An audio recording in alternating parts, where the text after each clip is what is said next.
Hello, everybody. Adrian Plus here. Yes, and Bridget, hello. So, 255. No, 15. Oh, 155. Sorry. Yes. That really would be very, very impressive, I think, if we were 255. But isn't it interesting, Adrian? Because, sometimes we've talked about quite serious political situations in the world. And last week, we talked about weeds. And clearly, we tuned in to the battle that people all over the world have. It's guilt. It's always guilt. Guilt. The weeds produce guilt. I suppose they do. I think they produce all sorts of things, actually. Maybe swearing, I don't know. But Swearing? I don't know, just frustration maybe. But I was interested with some of the responses we've had. I mean, there was one talking about ground elder. Now, we had loads of ground elder at our last house, and I remember my incredible battle because the roots go right underneath the earth. They just go on forever, and then up they pop with little. They go along under the earth. They go along and under, and so just when you think you've got rid of it, you really haven't. It reminds me. Do you remember the first time we went to Australia and we heard about the cane toads? That's right. And they were introduced. They were big bulbous creatures. Yeah, but they were introduced to get rid of snakes, and in fact, nobody could get rid of the cane toads. And apparently, the Victorians introduced this ground elder into our country because they said it was a nice good ground covering plant with nice white flowers, and now it's impossible to get rid of. So interesting, really. Yeah. And this person went on to talk about the parable of the wheat and the tares and said... The tares being the weeds. The weeds. Yeah. And that actually... she says, I guess we all have tares within us, and some are very difficult to eradicate. Well, if we want to go into the metaphor, come on then. Then of course, Jesus said, "Don't leave them in." Actually, I mean, just so you know. Yes, I know. He said, leave them in because if you try to get them out, you'll damage the good stuff that's in there. Yeah. So it's quite interesting, really. It is. We've all got weeds. We've all got stuff that has never been got out. Well, no, that's right. Well, somebody else said that definitely roots do go very deep and get entwined throughout nature in a destructive way, and that the good bit gets distorted. So somebody else agrees with the whole ground elder thing. But didn't you think it was interesting that we also heard the other side of it, really, quite strongly? That, for example, with dandelions, dandelions produced all sorts of things, food and medicine and magic, and apparently gardeners would often weed out the grass to make room for the dandelions. So there we go. That sounds like a strange tale to me, but maybe no, there's a lot of wild. But they are lovely, aren't they? Yeah, no, they're beautiful colour. Yes. But I don't know. Well, apparently, even the Royal Horticultural Society say they're worth tolerating where possible. Why are they worth tolerating? Because they've got lots of herbal uses and are a good early source. I'm quoting, source of nectar and pollen for insects. Right. Well, that's fine in the fields, that's fine in the hedgerows, that's fine along the side of the road, but doesn't mean to say we want them in our lawns. I don't know. No, there's a feeling about them. Give them an inch, they take an acre. Yes, they do. And then there's nettles. Well, apparently... yes, we mentioned nettles. In past years... environmentalists and gardeners have marked a week in May as Be Nice to Nettles Week because they're so full of vitamins and minerals, and they help arthritis and they lower blood sugars, and they're just well, about as I suffer perfect... so badly from arthritis, do you think I ought to go and eat some nettles? Nettle leaves. I think you're supposed to actually do things to the nettles, in fairness, Adrian, before you eat them. I don't think you go out and eat them straight from the... There's a very well-known poem, isn't there, about nettles? I'm not sure I know it very well. But I remember Vernon Scannell, who wrote it. I remember back in the 60s and 70s, his name was quite familiar and in a number of anthologies. And there was always something he said in his poems that gripped you somewhere. Why don't you just read it? All right, this is just called Nettles, and it's by Vernon Scannell. My son, aged 3, fell in the nettle bed. Bed seemed a curious name for those green spears that regiment of spite behind the shed. There was no place for rest. With sobs and tears, the boy came seeking comfort, and I saw white blisters beaded on his tender skin. We soothed him till his pain was not so raw. At last he offered us a watery grin. And then I took my hook and honed the blade and went outside and slashed in fury with it, till not a nettle in that fierce parade stood upright any more. Next task, I lit a funeral pyre to burn the fallen dead. But in 2 weeks, the busy sun and rain had called up tall recruits behind the shed. My son would often feel sharp wounds again. It's a great poem, but also, and I mean, we know how much they hurt. And I'm pulling them up because I don't want our very small grandson to fall into them. But I found it quite interesting to discover that he had served in the British Army during World War II, fighting in North Africa and France. No, and took part in the D-Day landings. He deserted and was later arrested.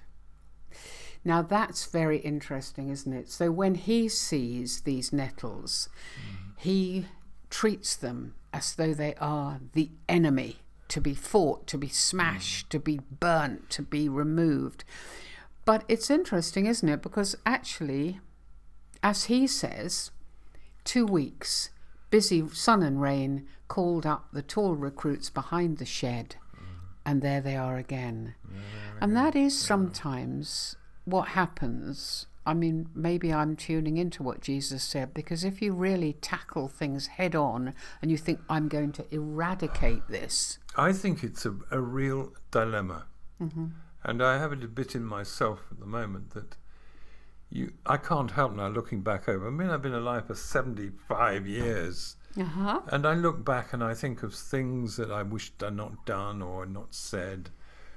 And you think to yourself, maybe I could make this all right. Maybe I could sort of drag this out or knock it down or make it go away somehow. But when you actually examine the issues and the outcome, the possible outcomes, it's not always a good idea, because like many things we think are virtuous, they're often self-seeking. I mean, no, I don't know what you mean. Well, Vernon Scannell was not just beating down nettles, was he? No, he definitely was wasn't. Beating down things that hurt him and hurt his son. And probably guilt, guilt, all sorts of things. So you're not actually tackling it by trying to smash it in that way. No. And digging it out isn't always going to be the... I think it's a very complicated question. It really is. I mean, does that mean, gosh, we really are, I mean, that we do accept and know that it's going to pop up again. So we deal with what we can at the time, but allow the fact that it is going to pop up again, that we can't eradicate the past. We can't eradicate things that have happened to us. We can't make smash them to bits. Happened. No. There's a sort of sacrifice attached to it. It's an interesting area that eventually you have to sacrifice the person you wish you had always been and become the person you are. Yeah. And that's a good thing to do. And if you beat yourself up too much and you attack yourself too hard, you can end up forgetting that you are actually who you are now. You may have some nettles, but you're living with it and you're surviving past it. Yeah, absolutely. I was interested because somebody was needing a word beginning with U because they were taking part in a photographic competition and they were going through the alphabet, if you remember, and they had to photograph something beginning with U, and you came up with something. Yeah, but it had to be connected with nature. Nature and food, or no, just nature and horticulture. Well, horticulture, yeah. Well, I mean, I suddenly the word urticaria came into my head, and I couldn't remember the origin of it, so I looked it up, and actually, I think is it the Latin name for nettles? And because nettles are actually also called urtica. Yeah. So I was able, rather wonderfully, to furnish this person with something to take photos of that began with you. So that's a good thing about nettles. I was very pleased with myself, I can tell you. And maybe there are good things. I mean, like all the good vitamins and everything in the nettles that somebody reminded me about. And maybe we do always mostly forget, but need to look for the positive side of I've things. been going on about Rowan Williams' book of 100 poems, which I think is wonderful. And I made the point before, and it's because it's relevant to this also, I make it again, that the habit of looking for the darker things or error is sometimes not very helpful.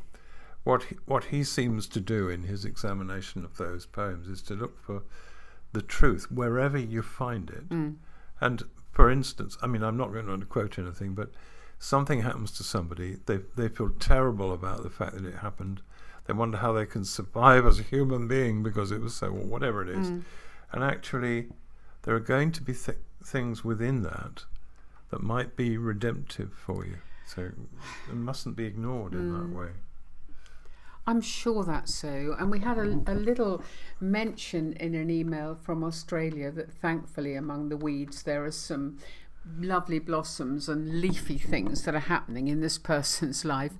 And it reminded me, I'm sure some people will have heard this before, but I'd love you to tell the story of what happened when you were running the secure unit and coming up against children who had been so hardened by life that there was very little blossom to be seen in them, really. Well, I was helping to run it up in Birmingham.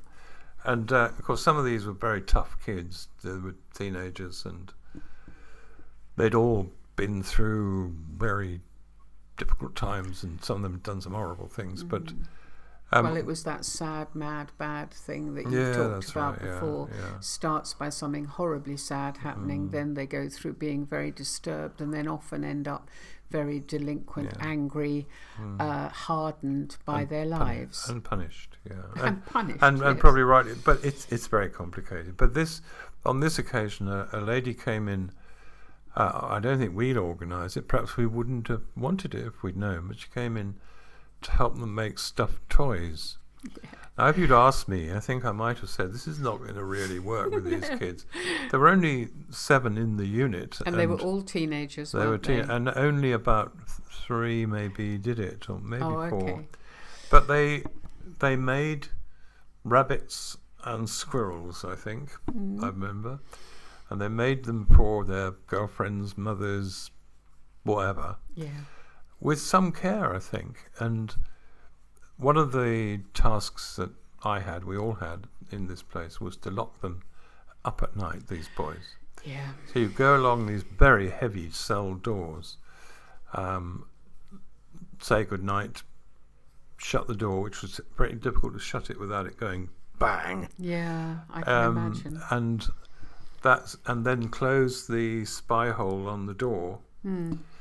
But when you'd finished locking them all up, that was that. So on this particular night, the thing I remember so well is going to the first room and finding there was a boy reading something to his rabbit, his stuffed rabbit, which I found quite moving, really. Absolutely.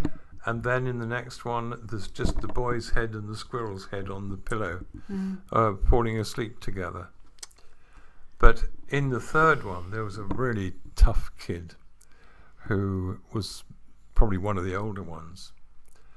And he just stuck his rabbit on a shelf by his bed. And I said, are you not going to, your rabbit not going to be in bed with you? He said, I don't sleep with rabbits. very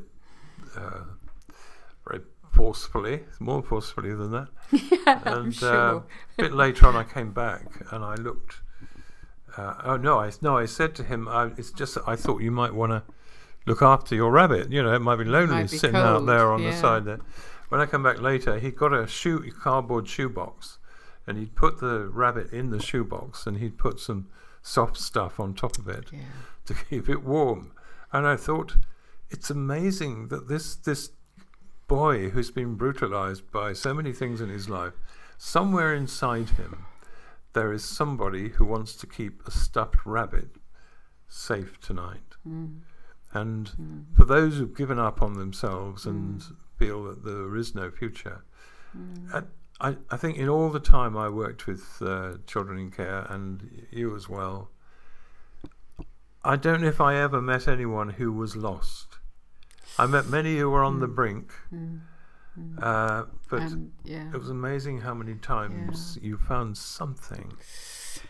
Yeah, sometimes you had to look. But one of the interesting things about that secure unit was that I used to bring our 2-year-old son up, didn't I, to see you and to see the children there, see the boys. Because he was completely safe, because the supervision was extremely tight. But he thought they were great. And, you know, we talk about looking for blossoms in the middle of nettles.